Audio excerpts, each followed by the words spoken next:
when asked why he became a Roman Catholic, G.K. Chesterton simply replied, "To have my sins forgiven."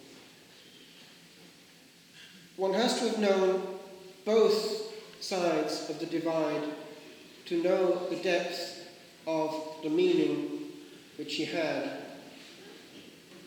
In Protestantism, one can only plead and plead and plead and claim the precious blood. But that word, "go in peace," that applying of the precious blood with the authority of the Son of God himself, is given only unto us. We have it, of course, in common with all the churches that have the apostolic succession. That, by the way, excludes even the highest of Anglicans. But it does not exclude our brethren in the East. For those who haven't heard this, I'll tell this bit again because it's worth it and it helped me and it might help you. Some time ago, there was a ring at the door. I opened it and in came a large beard, and closely behind it, Father Michael Law. And the beard worked overtime for about 2 hours. And one of the elements of the equation was this. I want you to see this.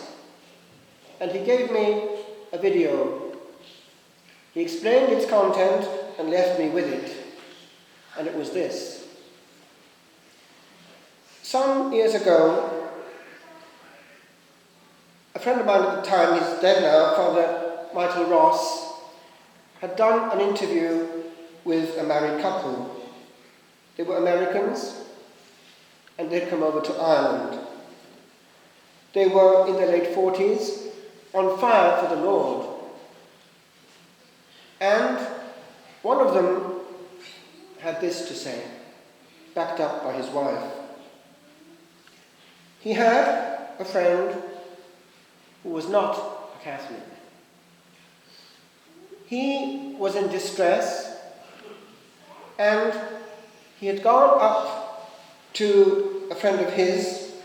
I forget whether it was the one giving the testimony or whether it was a priest who appeared to come at the right time on the scene.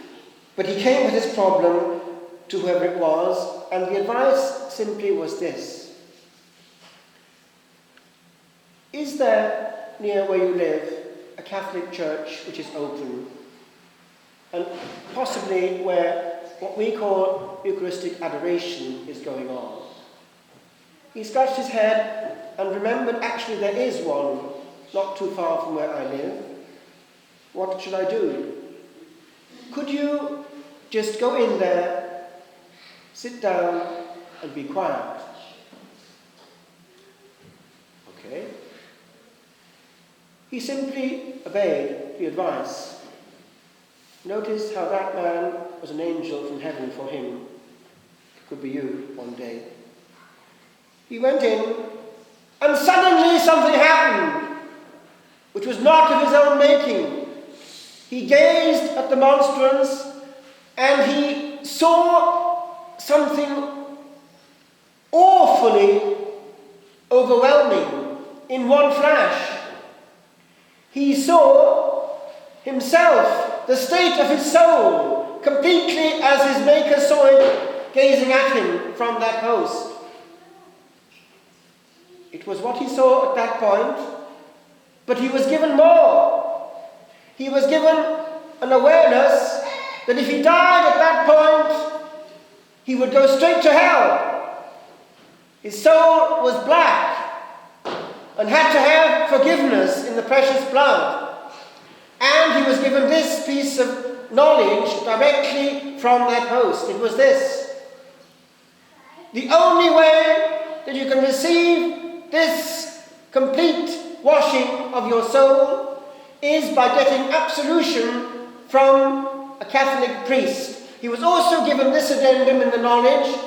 A Greek priest also will have it, but you can't get it from him. He went then to the friend who was giving this testimony, to Father Michael Ross, as it was being recorded on video. Now, fortunately, the good man, the Catholic in question, knew of a very well-educated, balanced and godly priest who would be only really the one able to handle this with authority, and addressed him to him.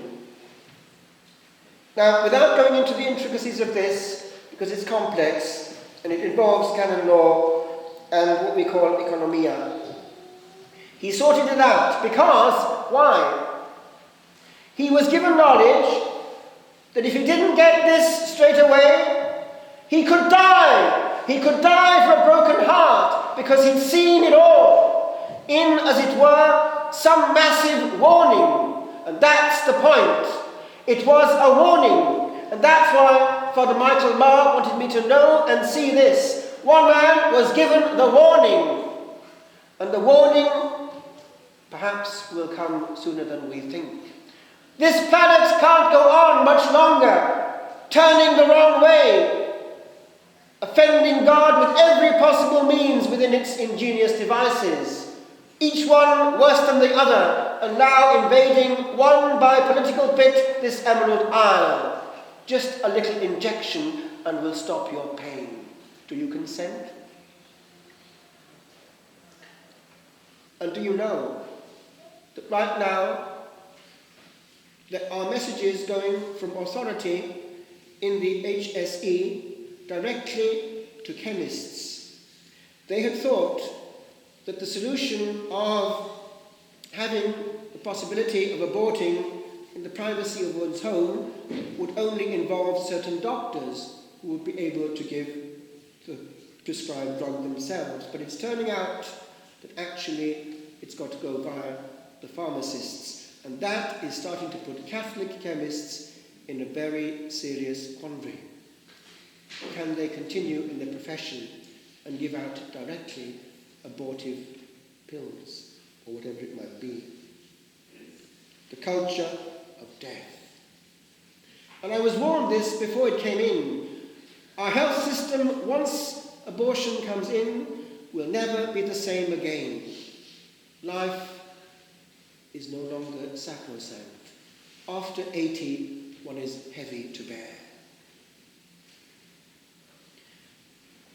Back to my story.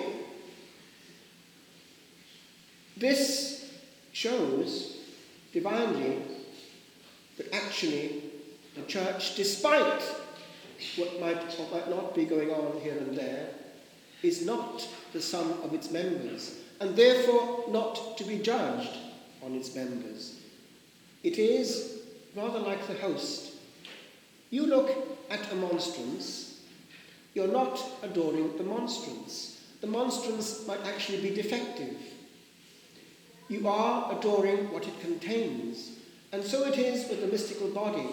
It's not a museum of saints. It's a hospital of sinners, and the sinners are also among its clergy. But it doesn't depend on them.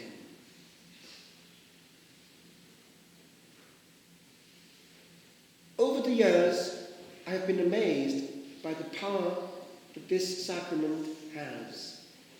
How many tears has my little portable stone dried up? And I mean tears.